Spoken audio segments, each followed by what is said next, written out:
Welcome to Our Power is Within podcast. I am your host, Chaz Smith, and my mission for this podcast is to inspire you to take your power back and to realize that you are the healer that you have been looking for all along.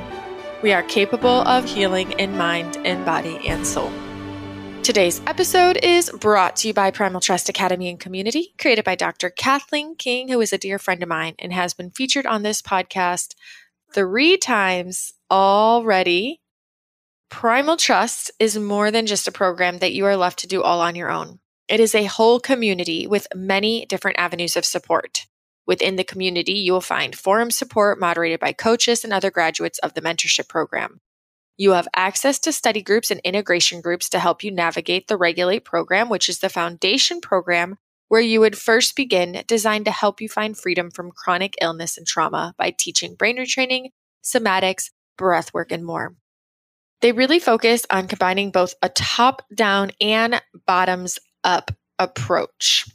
In addition to all of this, there's an ongoing calendar of daily live awesome classes. To learn more, check out the links in the show notes and use the code OPIW to save 5% off your monthly membership cost, or sign up for a whole year and get 2 months free.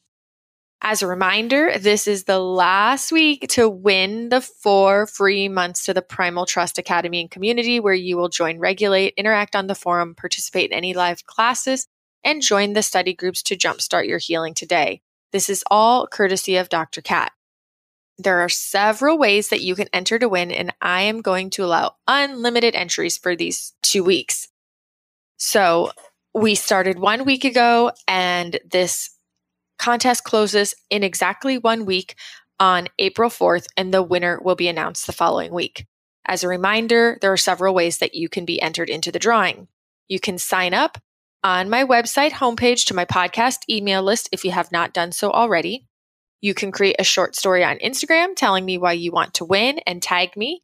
You can share your favorite episode on Facebook or Instagram or TikTok or wherever you do your social media and tag me. Or you can leave a 5-star rating and review, screenshot it, and send it my way. All these ways can help me grow my podcast and help support my podcast, which means the world to me. And every time that you do one of these things over this next week, I will enter your name into the drawing to win. Whoop, whoop. All right. So I cannot even tell you how excited I am to share today's episode. I feel so honored when I get to have a fun chat with just one awesome human. But today, I get to share with you this amazing chat I got to have with 3 lovely, amazing, awesome, super women. How cool is that? I brought 3 inspiring women who are in the chronic community who have been on their own healing journeys, and through their journeys have created absolutely beautiful, supportive, and successful empires. They might tell me it is a reach to call their businesses empires, but I see the magic unfolding from all of them. These women are magical, powerful souls, and they've taken something that is hard and heavy, like chronic pain and illness, and grown through this experience, and then moved on to really turn this hard, dark experience into pure light. I am sure by now that many of you are familiar with at least one of these ladies and the work they are doing, but if not, you will be by the end of this episode. Fun tidbit, they've all been guests on the podcast at one point or another through the past few years. We have Danny Fagan, who you may know online as My TMS Journey. She has brought such valuable resources into this community, and through following her passion, she has created this amazing yoga and breath platform where people can find regulation, calm, and presence through their movement with her offerings.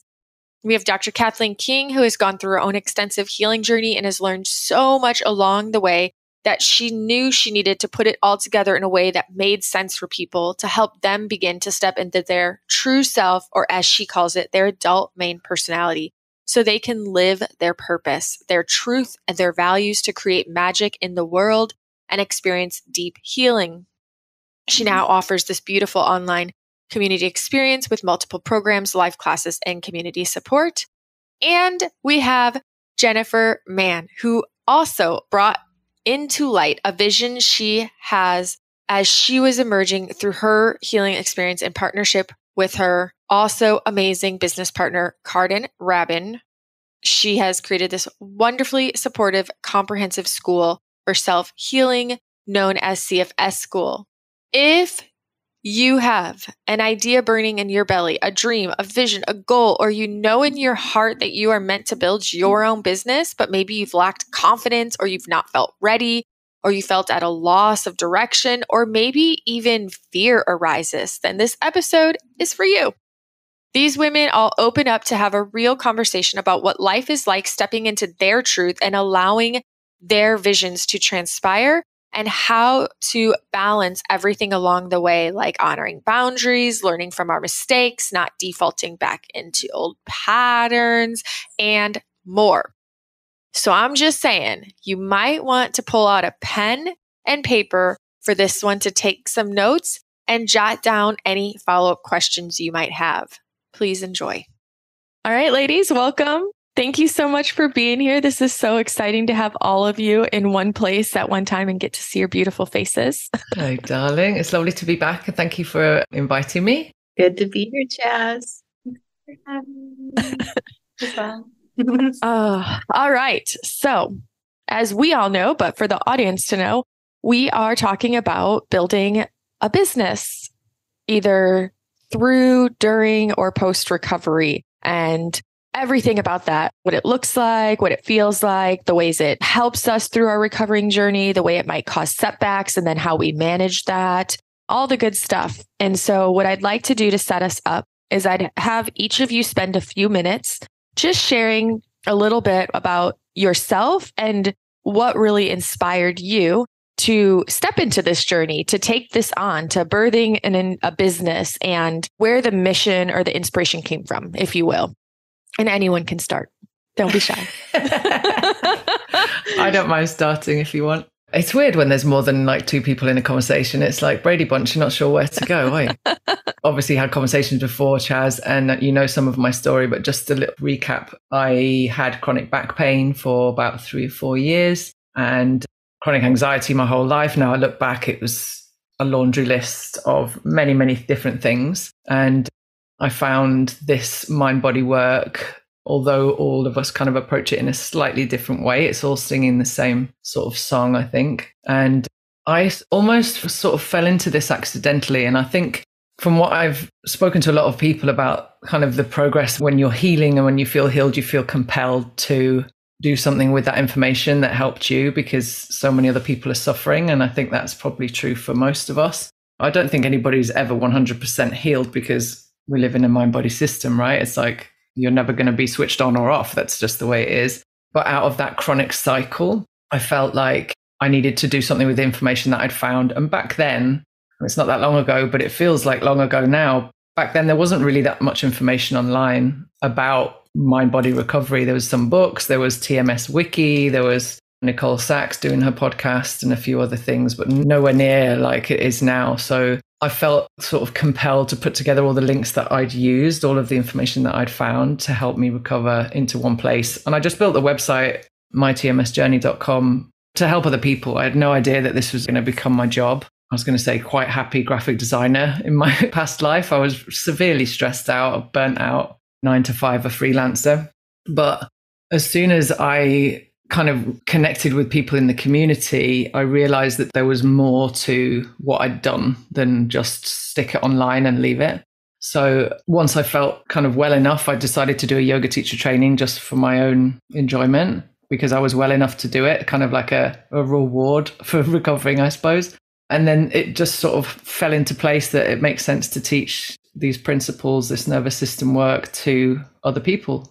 So it's kind of happened by accident. It was never really my intention to make a business out of this. It was never on my radar. It's only very recent that it has been kind of on my radar. But yeah, I almost did it by accident, which is probably quite weird because every other business I've ever been involved in has been like business plan and have meetings every day about it and stick to your goals and sales targets and shit. And this has just been a massive wing it and see what happens for me. So yeah, that kind of summarizes that for me. Yeah, it was really organic. You just started with like, oh, I'm just going to do a class a week. And then it seems like there was this demand and you just kept responding to the demand and you grew. Yeah, it was definitely just chuck something out and see what happens. And I love that way of working now. It feels so much more freeing that I'm not stuck to a schedule. Like you mentioned before, when we were having a chat before you started the interview, like I get to decide. And I know that's very different for different people in different businesses. For you girls, maybe it's different, but it's just me. Like I get to be human and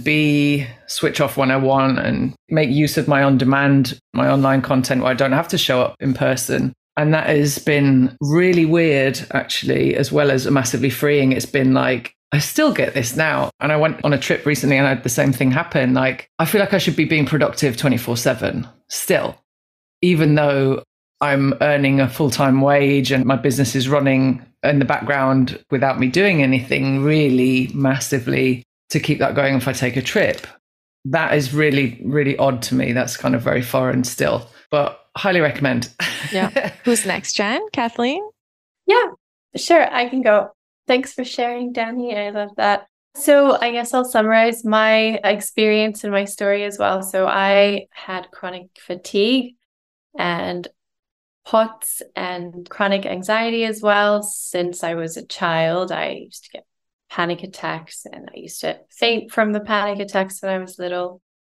And I used to be a professional ballet dancer, and then I had a chronic injury, so I had to stop, and I became a yoga teacher, Pilates instructor, movement coach, massage, everything that has to do with the body. But that wasn't kind of enough for my very high-achieving perfectionism self, and I didn't feel like I was enough. There was this not enoughness coupled with passion. So it was like, I'm really passionate about this, but I'm not going to settle. I'm going to do more. And so I was like, I want to be a physio. I want to be a doctor, because my education was only in ballet and I had the highest and everything, but no sciences, math or anything. So I did biomedical sciences and I loved it. And then with that, I went to physiotherapy. And I loved it. I was so nerdy and just loved it so much. But that whole experience really increased my anxiety. And I started to have really bad pain in between my shoulder blades, my hips, my calves, like fibromyalgia kind of pain. And I just thought, well, I don't know, I'm not moving as much and it's very stressful. Probably that's what it is. And I was managing it with my yoga, with breathing, but I mean, I wouldn't do yoga or breathing for one day and it was so bad. And with what I was learning, I was like, this doesn't really add up. Like how, what? I don't understand. This is not my experience. This doesn't feel true. So then this is very interesting. I don't think I've ever shared this, but my last placement before I crashed with CFS was in a fibromyalgia clinic. I was in this clinic and then the last patient of the day came in. I was with my clinical educator at the end of the session, just reviewing all the patients of the day. And I remember her saying specifically, like, you really don't want to do this. Like, you really don't want to work with fibromyalgia patients because the pain, like, we don't really know if it's true, if they're making it up. And it's this experience. And I was there having similar pain experiences, not quite as bad, but I was so much more aware. And I went home like so angry and confused. And then my journey into the business basically became, I don't want to be a physio anymore. I want to do this, whatever this is, because I didn't know what that was yet. But once I learned everything and I started healing and learning that all these things that I had learned about specific areas of the musculoskeletal system and just in general, our nervous system and our mind, body, everything, it didn't really resonate. And I didn't feel like it was true anymore for me. And I was seeing patients and the questions that I was asking, because that's what you have to do when you work in a healthcare system. You have to ask the same questions. It just didn't make sense anymore. And I'm like, I don't want to be asking these questions. They make no sense for this particular patient anyway.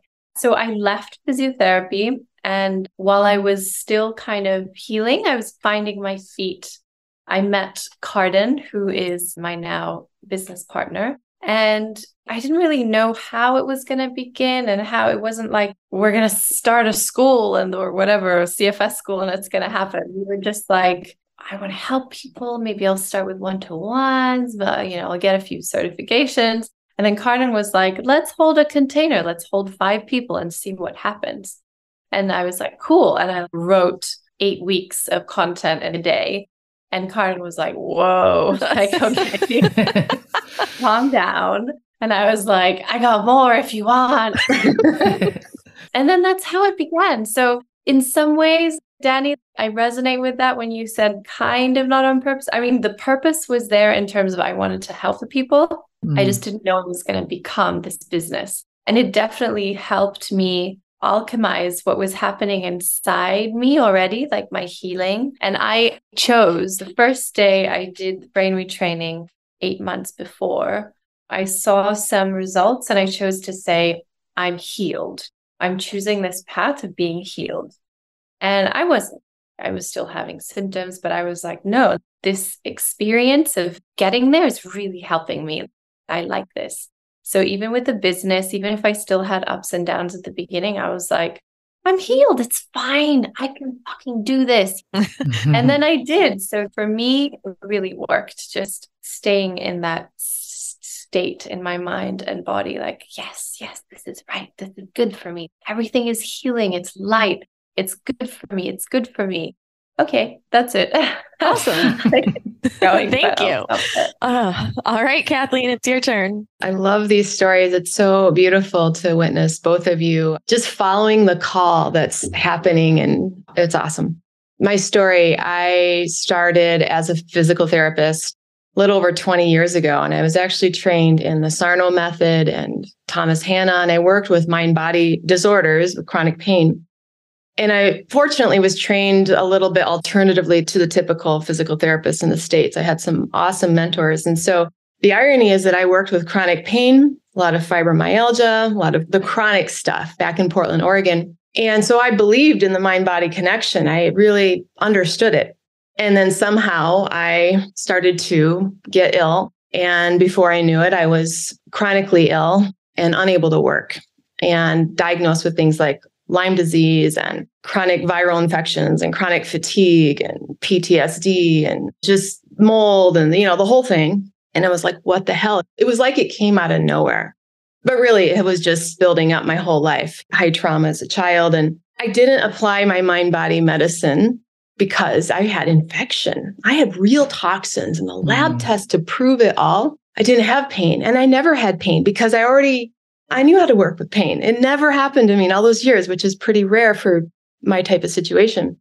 So 10 stubborn years later of chronic illness, trying to heal it in every way I could, I lost most of my function and I was just in a dark, quiet room, couldn't drive. And so I thought, I wonder if those old functional neurology exercises I used to use. So I used to use a lot of functional neurology, mind-body medicine, Hanna somatics, things like that. I wonder if those functional neurology exercises that I did with chronic pain would help. And so I went and actually saw a functional neurologist to I wasn't going to be my own patient.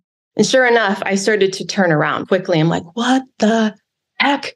I've got Lyme disease. How is this possible? And all of a sudden, I was like, oh my God, it's in the brain and it's in my nervous system. And this infection, my only infection is fear. You hear me say that. I was like, that's my infection. I relabeled everything. And I started using those tools that I was taught years ago, and coupled with recognizing some of the new tools of neuroplasticity that had emerged, which was the brain retraining. So I really started to hit that, understand that, and had really good results. And so I immediately saw a need in the brain retraining world that they weren't doing these other practices that I thought were important because of my background. And so in 2018, I launched a beta program. I mean, how did I start coaching? I just did. I just started coaching. People would find me and I wasn't fully recovered at the time, but I knew I had breadcrumbs for them that I was looking for. So I was like, I need to help these people. And it was like, I'm a few steps ahead of them. And that's all that matters, in the process. And I just kind of kept going through that. And then I realized that there was a huge blind spot in the brain retraining community of bottom-up practices, somatics, polyvagal theory, functional neurology. And so in 2018, I started to create a little beta program that launched in 2019, Creating Calm, just to see how it would work. And it was interesting because it was like a half and half. Half the people were like, oh my gosh, I love these exercises. And half were like, you are dangerous. You're having us look at our body. These eye exercises made my symptoms worse. This is bad. And we are taught to, stop and go away. And so I had a rocky entry into the brain retraining world. And I kind of became like the coach over here. There was the normal coaches, and then there was Cathleen, and she just does things a little different. So I kind of rolled with that for a while. And so a business was starting, but I never thought of it as a business. I just felt a need and a calling that I wanted to follow. And the next calling came when I launched the Primal Trust Mentorship in 2020. Again, recognizing this brain retraining world was just like rewiring themselves into circles. Like I would get people that had done the typical programs for years. And I'm like, well, what do you visualize? Like, I don't know, vacation here and this there. I'm like, what are you rewiring yourself towards? And they're like, I have no idea. I'm like, you missed the boat here. Like, who are you and what do you love? And I realized this values-led rewiring was also missing. And so my next project was, I'm just going to start a mentorship. I didn't have any content written. I was sitting on a rock in Sedona and it just dropped in. I'm like, okay, it's 9 classes and we're going to launch it in 2 weeks because that's what I do. I fire first, aim later, one of my downfalls. And I had 50 people show up and it went really well. We worked on this inner work. So, I had done the somatics and stuff before, but this was more of parts work and developing this inner adult that I was realizing I needed to A, start functioning in a business world, and B, just functioning as a mom, and C, like finding this essence that I had lost as a child, or maybe I never had, this true self. And I recognized that a lot of people in this chronic healing journey didn't have a sense of self. They didn't know what they love. They had a lot of conflicting relationships with their inner parts. So I just started doing a lot of stuff. And people will tell you early on that Primal Trust is doing all this stuff, but it's how I do things. I'm learning as I go. I'm trying things out. I'm really wanting to understand this whole collective of chronic illness. And it just started to snowball. And next thing I know, I needed mentors and I needed helpers. And I rewrote my mentorship every single time. I was testing out the beta program of creating calm and what worked, what didn't, just following a call. I still don't really consider myself a business person. As you know, Chaz, I'm a manifesting generator. My strategy is to respond. I'm just responding to the needs in front of me and building the content off from that. And then in somewhat of a chaotic way, creating a whole team and a business. And everyone who works for me knows that about me, that you're getting into a big experiment. And that's just my way. And it's starting to really come together. Here we are a year out of the Primal Trust Academy and community, and it's grown. We have a big staff, and my job now seems to be training the mentors and training my staff and helping to empower them. And kind of like Jen was saying, like helping people believe that they have worth and value along the way to be helping others. They're a few steps ahead of others. And there's a value there in mentoring people and teaching people what you know, teaching them the practices that are helping you, holding space of co-regulation because you get it. And I see that as one of the biggest issues is that people wait for the recovery to start bringing their value into the world. And that's just, I don't think that's the best way to have it done, because then you don't recognize the value that you had while you were ill. And when you're recovered, if you think it was only when you're recovered, you're going to be afraid of getting ill again, because that was the you that had no value and no worth. And if people recognize that they are living their purpose now, the recovery white knuckle grip loosens a bit. So I don't know if I've totally went off track here, but the point is that the business now is really helping those along the way to find a purpose and a passion and be able to give back. Yeah, that's awesome. And I think what's really special about what you're doing too is you aren't afraid to put it out there. Like you said, you called it like a beta program, but you've changed Primal Trust literally every time you relaunch it. And I think that's really amazing because you're not afraid to change something and have it look like it wasn't good enough before. You're willing to stand in your authenticity and your truth and just be like, hey, I'm just learning too. I'm trying this on. And you're willing to also bring it out to the people better. And I think that sometimes people are afraid to put something out better than what they had before because of the fear that people will judge them as it wasn't good enough before. And it's not like that. You're just saying, hey, I don't need it to be perfect. I'm learning too. I'm growing too. And I think that gives people permission to also approach life that way.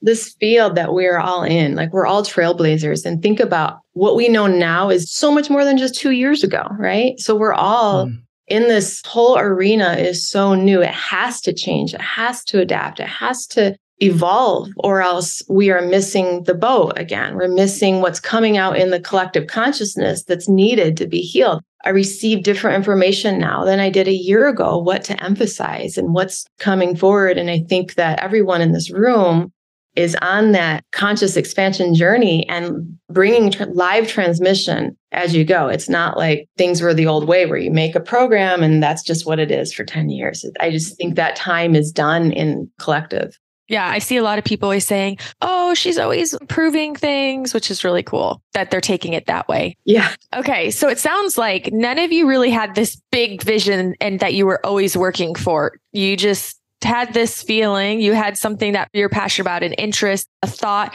and you moved into it. And then it's just kind of built and grown along the way.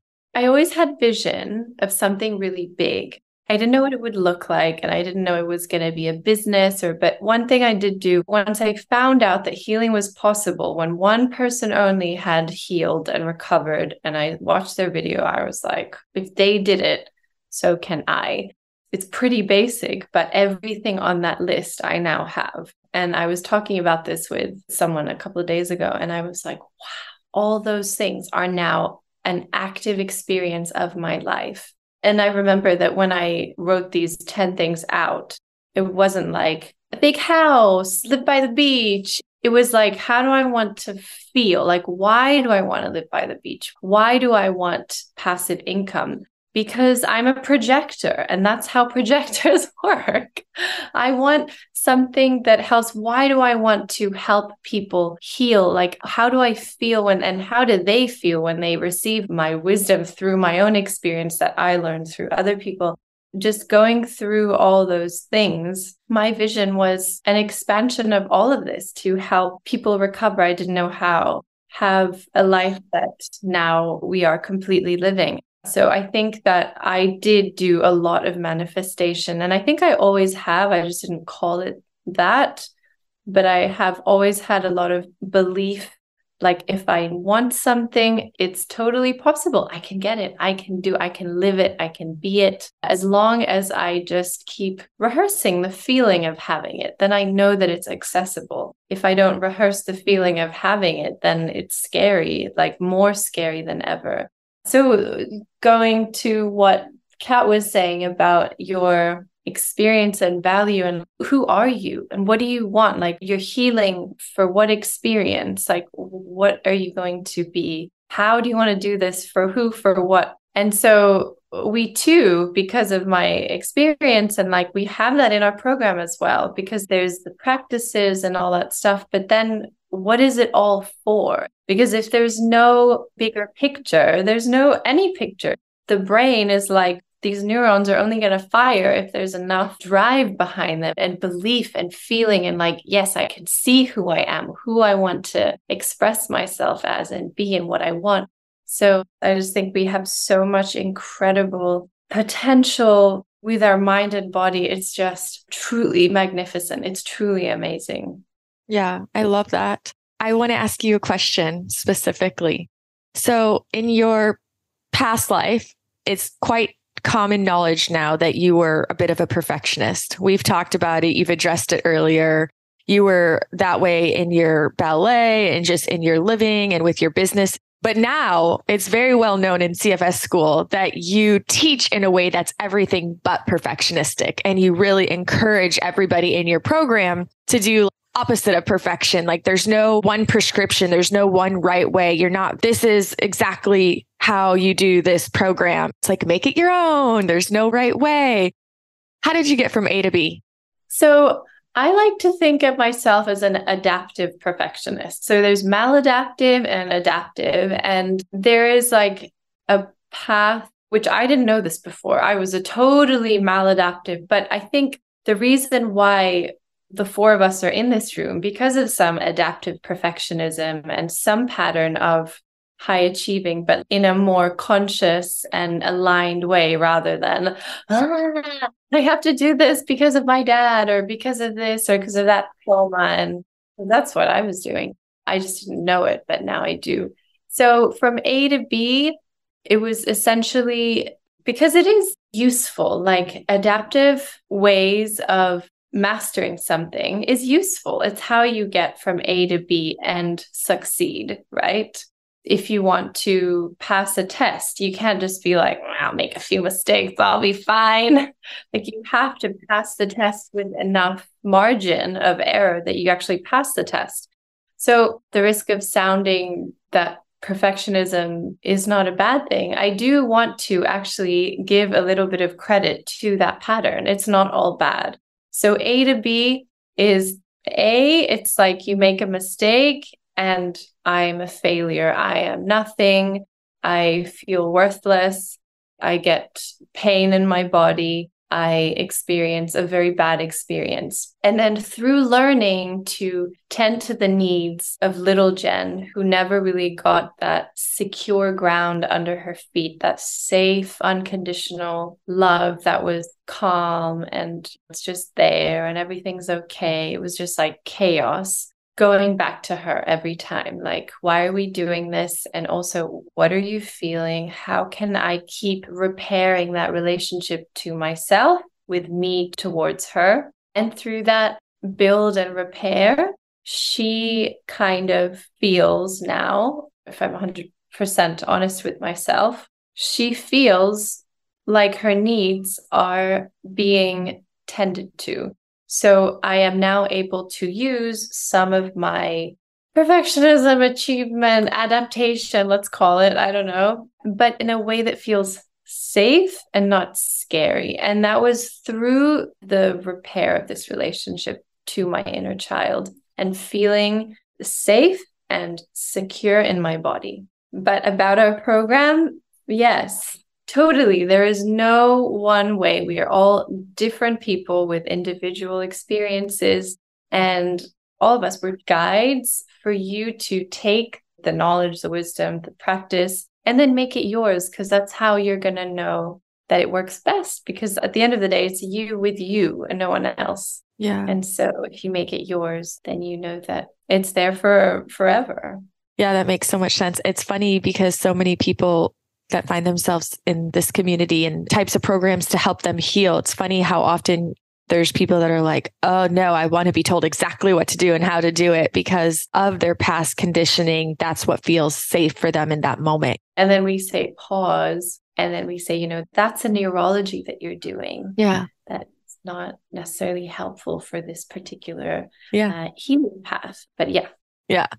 Danny, I want to ask you a question now. So you talked about how even today that there's still this struggle with the feeling a need to be productive, even though you have a fully functioning business in the background. And there's a party that knows you can take this trip and everything's okay, but you still have that feeling sometime. So I guess I'm wondering how you manage that feeling, how you work with those feelings when they come up to best care for yourself on this journey. And I'm going to double that up with part 2, which is how did you learn to feel confident in taking space and honoring your boundaries as your business started to grow and not worry about how that would reflect towards your members or your clients, if you will? I think it's similar to what Jen just touched on, where I'm honoring myself, my inner child and my inner experience like I've never done before. So it's a very different approach to this role than any other role that I've ever had. So I think this is just normal for any human. Levels of conditioning and memories of how I used to be business-wise or work-wise. And like you say, you can turn your maladaptive traits into positive traits by treating them with love and not fear. I'm still healing now. I think healing is just going to be a long-term thing. I'm still healing old traumas and stuff now. very much related to that type of conditioning, that kind of lack of, like I have a long history of maybe not having enough money or maybe not doing as well and having to kind of push harder and work harder and stuff like that, and from my family and stuff. So it's just patterns that I've learned to accept and be compassionate towards, learn from, and just sit with. Like, it's okay to be uncomfortable. It's okay to feel weird the first 2 weeks of your trip because you think you should be doing something more productive or something, you should have done another course before you left or whatever it is.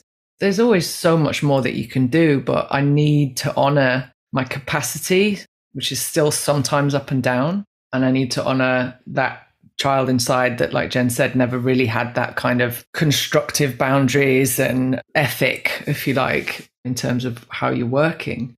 And I think now, being super real with my audience as well, my sort of community, is so much more resonant than being a brand as well. You know, they really appreciate my honesty, and I need to have a break and I'm going to take a break. I think that it kind of gives people permission to think, oh shit, well, I can actually do that as well in my everyday life. And I'm not running my own business. So I should be able to choose. And yeah, it's a privilege to be able to choose those things, obviously. But given the circumstance that I'm in, I can. Every minute of every day, I can choose to change my mind. Yeah, I need to show up in a certain way for certain things, but it doesn't have to be a cookie cutter way of showing up like I used to believe it was. Like, you have to show up this amount of working hours. You have to work 9 to 5. You have to work Monday to Friday. Now I can just kind of make up whatever that is, as long as I show up and I create the content and I'm showing up for the community. I think it's a very, very new way of living, definitely. And my partner, he's a software developer and he works a very old school, I guess, way of working. So put the two of us together and it's kind of like, well, I'm not getting up at 6 o'clock in the morning, 5 o'clock in the morning and going training and then getting to work to his desk at 6:15. I haven't woken up yet. It's weird to have that in the same household. And that kind of triggers me sometimes to be like, well, if he's doing it, I should be doing it. But actually, our businesses work very, very differently. I think it's just going to be a continual learning curve, finding out what fits and what works for me and my inner child and what feels comfortable, and then just kind of working that way. But yeah, setting boundaries has always been difficult for me. I never even knew what boundaries were. But setting boundaries with myself has been really important, as well as with other people in the community and stuff. Learning where my limits are, seeing my capacity burning before it actually happens and then having to stop. It's been a serious learning curve of learning about myself and honoring that no matter what. First priority.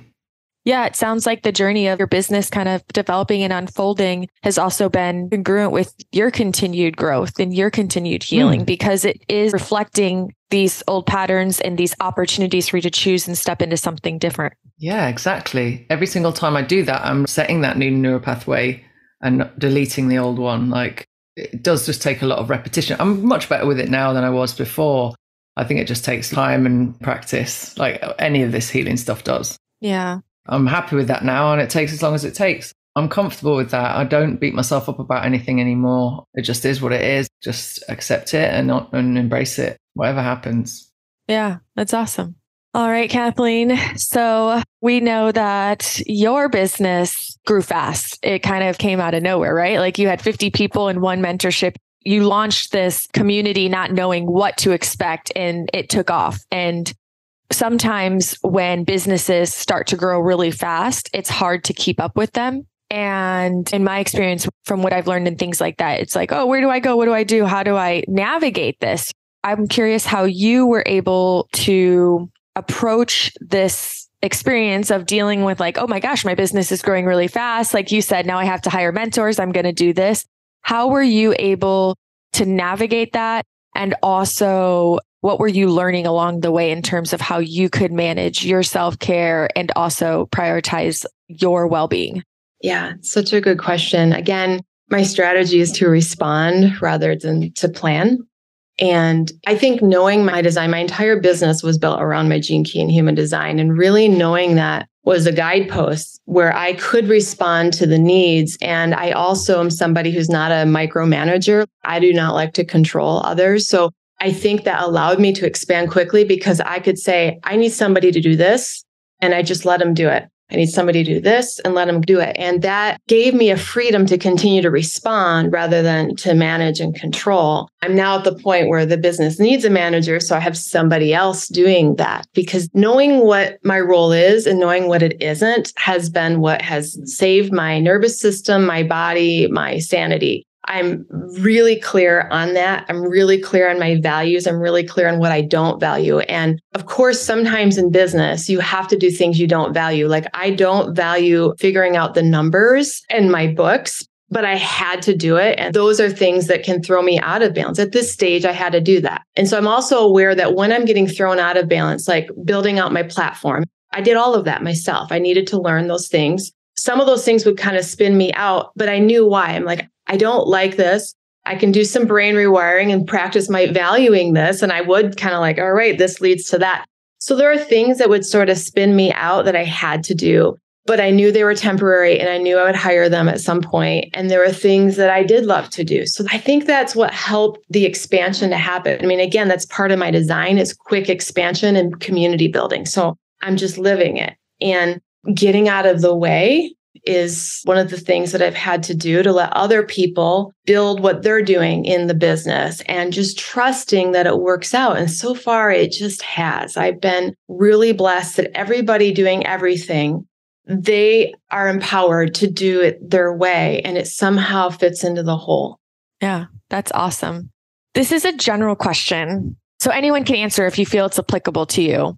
I am curious what mistakes that perhaps you made along the way. I'll say mistakes in quotation marks because we know that there's really no mistakes if we're learning and growing from them. They're just opportunities. But let's say, for lack of better words, what mistakes did come up along the way? And whether that was like not realizing, oh my gosh, I haven't been taking care of myself. I'm not leaning into self-care. I have been putting myself on the back burner for too long, or just any kind of mistakes at all. And then how do you navigate those? What did you learn from them? And how did you shift into something different? One of my mistakes being a responder, someone who responds, is that there can be some confusion in, do I respond to the needs of my community or do I respond to the needs of myself? My community was how I survived my childhood. So I learned to respond to them for my safety. And in the last year, I've had to recognize that sometimes I'm responding to the community rather than to myself. Like I should have waited another 6 months before I put that out.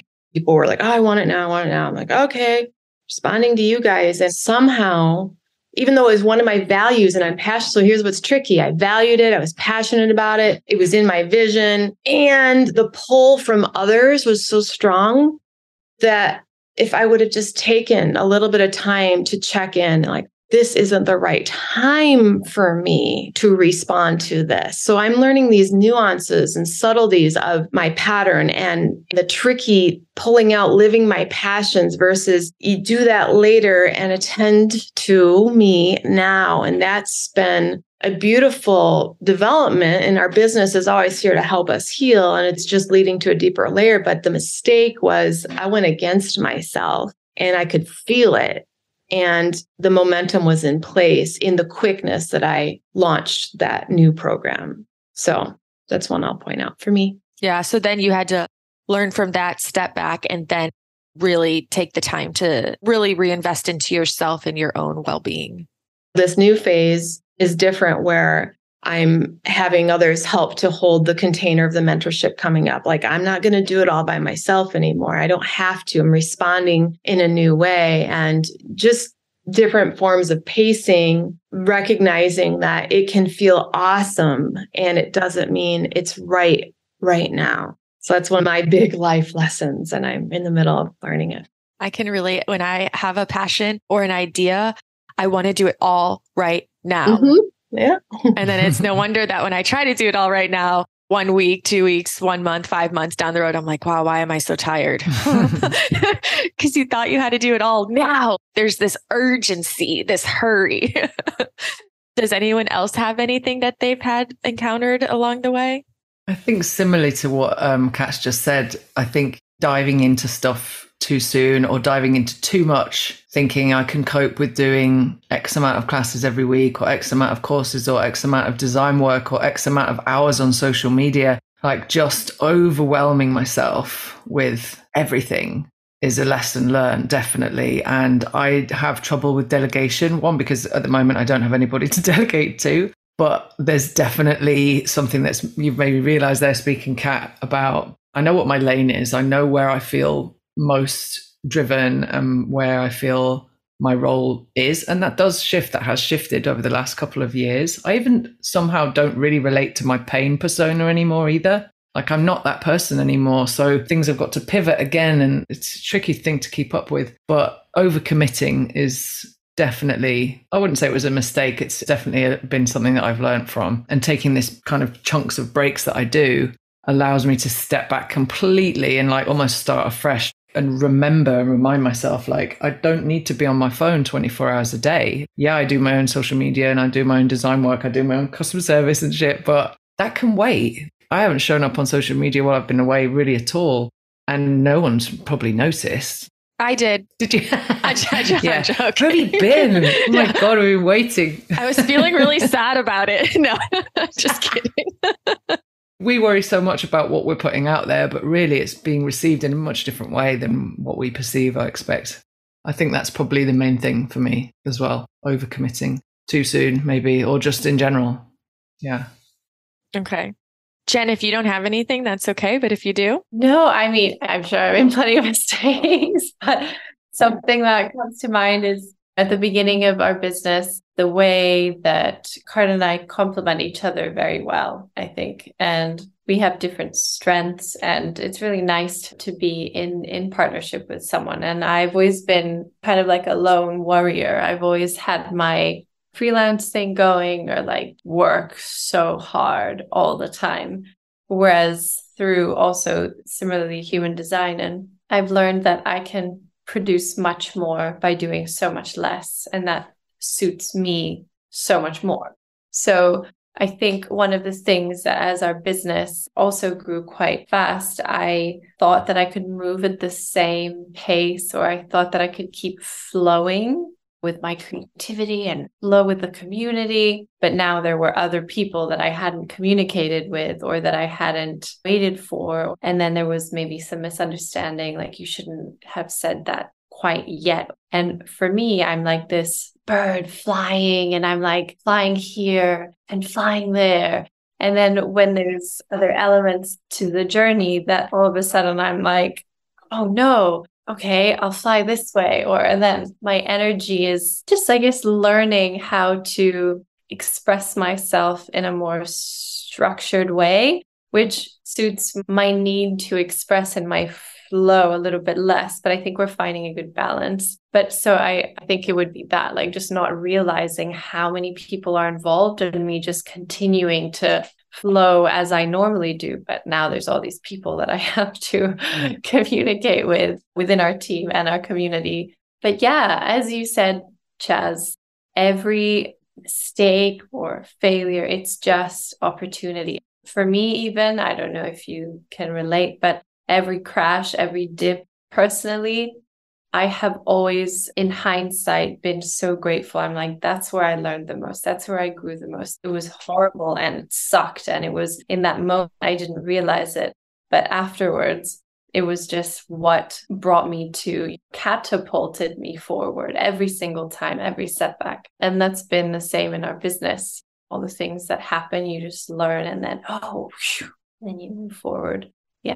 Yeah, that's so true. That's why I don't even really like to call, even in like the pain illness aspect, I don't like to call it setbacks. I'm like, can we choose a different name? Because I honestly feel like every time that we have these setbacks, it's really such a huge growth point and a huge healing point. So it's like, can we not have it's like a breakthrough, negative, isn't it? Yeah, like language is so important. So if we could just maybe change the language around it. When we have symptoms, I'm healing. Now I got worse again. Like, oh, actually, this means I'm healing something deeper. So language is huge. Jen, you got pregnant a couple months after you launched your business. Can you tell us a little bit about that journey and how that impacted the journey and just how you were able to balance that and navigate through that? I've always seen myself as a mother. Like, I knew that I wanted to have children. But when I had chronic fatigue, I was also looking at all these results, and I too had moles and all these things. And the fertility results were very poor. And they were like, I don't know if this is going to happen for you or when. So then when I started to do a lot of work on my uterus, especially towards December, I was doing light meditation on my uterus every night and being with my womb and connecting and speaking with her and creating like a fertile environment and a place where even I would want to go and rest and perfect and right. And then in January, I felt the need to try and see if anything would happen. Almost like, let's see what it would feel like to try and have a baby just this once. And then that once it happened.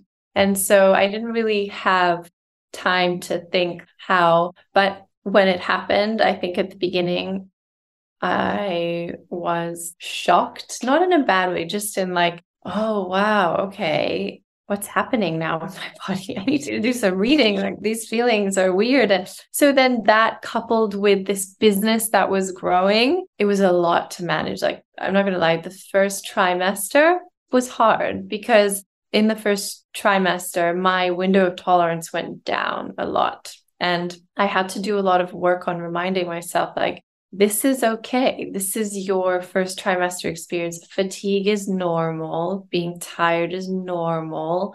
And so it was like a lot of layers and then also holding space for people. And the interesting thing, which maybe you also resonate, ladies, but whenever I'm going through something, I can hold space really well. It's almost like holding space helps me. It heals me. So while it was really hard to have all these layers, I was still seeing my clients and still growing CFS School and having our program run and being with the community, but with a little bit of some of the tools that were really useful and a lot of the knowledge that I have. Like I said earlier, it was so important for me every morning when I woke up, feeling a little bit of the feelings that I had, not the same, but experience of fatigue in the first trimester. I was like, okay, like, let's just remind my body, remind me. And then from that, something like clicked and I started to really enjoy my pregnancy and have so much energy. I had so much brain energy, creative energy. And I remember Carden was like, whoa, like what happened? Like the first trimester has turned a page and now I'm like, I have so much energy. My brain is like juicing. And so that was really good. So my experience and probably Carden's as my partner was like wavy as is life, but kind of towards the middle of pregnancy, we were like, how do I go on maternity leave now? Like, how does this keep happening? But I want boundaries. I want space for me and my baby and for my body, just my energy. Like, how do we do this? And so I just feel so blessed to have a system in place that we created with Carden that was in place that our team and me and the community, like I took literally 4 months off completely. And that was fine. And that was completely okay. And I feel so supported. As I said, like I do feel really grateful for my business partner. And personally, as a woman who just started her business right after these years of illness, and I just felt like a badass, to be honest. I was like, look at me. I remember like, I don't know, I was like 9 months pregnant with my husband at the beach. And I was like, I'm badass, right? I'm 9 months pregnant. I'm just chilling. The mission is still continuing.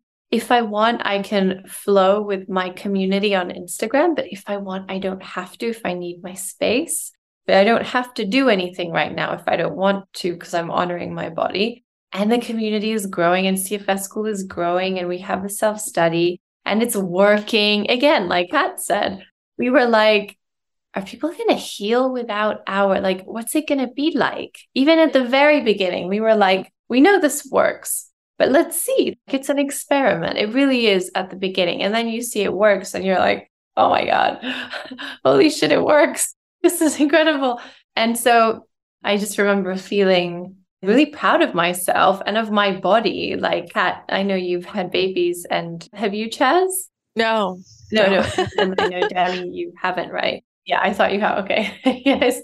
But I just remember the feeling of just being like, wow, this is amazing. My body's amazing. I don't have to do anything. My body's just creating a human. My brain is not even communicating. Well, it is, but you know what I mean? It's not consciously doing anything. So yeah, that was my experience. That's awesome. Oh my gosh. I wanted to ask so many more questions, but out of respect for time, I want to ask one more for each of you. It's the same question for each of you. You've all lived your own experience. You've shared a little bit today for people to tap into, but based on where you're at today and looking back on the whole journey of your business growing, whether it was organically or not, if you knew somebody was listening right now and they were thinking about some kind of idea they had or some kind of calling they felt or some kind of business they wanted to create, what would be your single biggest piece of advice that you would give anybody out there based on your personal experience, the ups, the downs, the lessons that you've learned, the trials and tribulations, all of it? What would you want to impart into somebody listening? I don't know if this is going to be as relevant, but for me, finding or stumbling on a niche within this great big mind-body world really worked for me and created a space that didn't really exist at that point in the space. The kind of movement is medicine type thing, the breathing and creating a business based on the practice side of things and how to pragmatically help yourself, not necessarily the educational side of things. I think if you can find something that really resonates with you and what your passion is in the space, really helps. There's 1,000 coaches, there's probably 1 million by now that are kind of doing a similar type thing. And there's absolutely nothing wrong with that. We need millions of coaches. But I think based on your own recovery and your own experience and your own passions and your own strengths, you can find where you fit into a space rather than going, oh, I need to cast this huge net out into the wilderness and hope that people stick to it. It's creating something really specific and targeted. And then you find your people. You find there's enough people to go around for everyone to have their own community within this space. I think it's good to have a focus and a niche. They're helpful anyway. Love it. Ladies? I think I'll speak to what I see that people do that I think can be counterproductive. I see a lot of people that have these great ideas and they spend so much time like, oh, well, before I do that, I need to build a website, find my brand, figure out my fonts. Oh, I better go do this coaching program here and take this course here. And they literally never launch. I have a few friends right now that I'm watching them procrastinate and they have no idea that that's all they're doing. I didn't have any of that crap. I just had a great mentor, though, who just helped me to be like, just go, respond, do what you want to do, build it as you go, because all of this stuff, it's that, oh, I got to clean my house before I do the thing I need to do. That's what they're doing. They're cleaning house. And if people could recognize that sometimes taking the program and the course and the coach to like build the business, I mean, I know there's a lot of great people out there, but I never did any of that. I just did. I just did what I wanted to do. And that was okay doing iterations. I was okay having live learning rather than somebody else coaching me what to do or how to do. I just did and pivoted. And I think that's embracing some imperfectionism, embracing the mystery, and just being in the middle of it. So, yeah. That's good advice. I love that. Well, I will say I can speak to what you said because it's true. I had this idea. I mean, just for the podcast, not quite a business, but a business. I had this idea. I know the specific day and place I was and the friend I shared it with. And it was like this big burning idea. But I did that for like 11 months. I didn't start because I was that person. I was like, well, I need a cover art and I need a logo and I need all these things to be perfect first before I put myself out there. Then I realized this one particular day, it was like 8 months into it. And I thought, no, I'm not doing this perfectionism to this degree anymore. I can just start and I'll figure it out as I go. This will be a perfect opportunity for me to rewire those old patterns. I'm just going to do it. I'm just going to put it out there. If I have to change my cover art 5 times, I'll change my cover art. You know, it's 2.5 years. I don't have a logo yet. Some business mentors might tell you need one. I don't care because it's 2.5 years later and I've put out a lot of great content and that's what matters. So I totally resonate with that. I think, yeah, totally. I remember speaking to you about this a couple of years ago. I think it was like, you don't need that. You don't need that at all. And also what's really helped me to stop procrastinating, get stuck in that perfectionism wheel, which I do so much with, especially with the design and look and feel and naming and wording and all that, is like, people need your help now. Stop fucking around with the font and the color and is it matching and which one is on the grid and what does it look like and who is it? Is it better? Is it as good as theirs? There's thousands of people here going, please help me. Like, just fucking do the content. Show up. Just show up. Yeah. Right. At the end of the day, all that stuff doesn't matter anyways in the grand scheme of things. Doesn't. I think for me, a couple of things that I think I found helpful was not comparing myself to others and just living my truth. But if there's ever what are they doing? Or like, how can I, oh my gosh, is what I'm doing okay? Does it need to be? Actually, I think just doing you and showing up as your most authentic self, I think that will naturally bring in what is meant for you, who is meant for you, and everything. And then also, I know that Kat mentioned it a lot, but human design helped me a lot to lean into what I was naturally feeling, but I didn't realize I had permission to live out, and the strategies in which you can lean into to really explore what feels good are really, really helpful. And then one last little thing is, I think especially in this field, whether you have 5 PhDs or no or nothing, I think our experience will always be our greatest qualification, if I'm honest. Sometimes I speak to people who do have a couple of PhDs and your experience and your path is what will work for you. And I think just knowing that there are no gaps, there's just you and your path and the path that you're on that's constantly moving. That would be my little I love that. insights. So good ones for sure. Thank you. Ladies, this is so much fun. I'm so glad to have this conversation. I think it'll provide a lot of value for people out there who are going to tune in and who have had those ideas burning in their bellies and passion and desire. So thank you for being you and for doing what you're doing and building these beautiful businesses that are supporting people in the healing. And thank you for being willing to be here with me and share. Thank you, Chaz. Mwah. Thank you so much for I love being in the same space with all of you. Thank you, ladies. All right, you guys, that is a wrap. How amazing was that? I have no doubts that if you have ever considered taking your next steps in building a business of some sort along your journey, then this episode was for you today. If today did indeed provide any value for you, please consider taking a pause and scrolling down right now on Apple Podcast or visiting my website, ourpoweriswithin.com, to leave a 5-star rating and review. Or you could share this message with a friend or family member who has also been considering taking their next step toward their business dream. And you could share this episode on your social media. Remember about the contest. This is the last week to win 4 months free in the Primal Trust community, where you can join the Regulate program and start healing now. There are many ways to participate. I referred to all of them at the beginning of the episode and in the show notes for more details.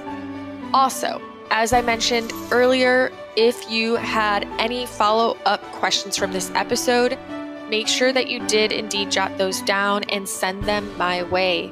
And be on the lookout for a live on Instagram that I will be doing with Dr. Kat, where she will be answering any follow-up questions you might have to help support you following your dreams and navigating your next steps. If you are enjoying these panel discussions and you have requests for specific topics, please let me know. And friends, until next time, make this week great. Thank you for joining me on this journey.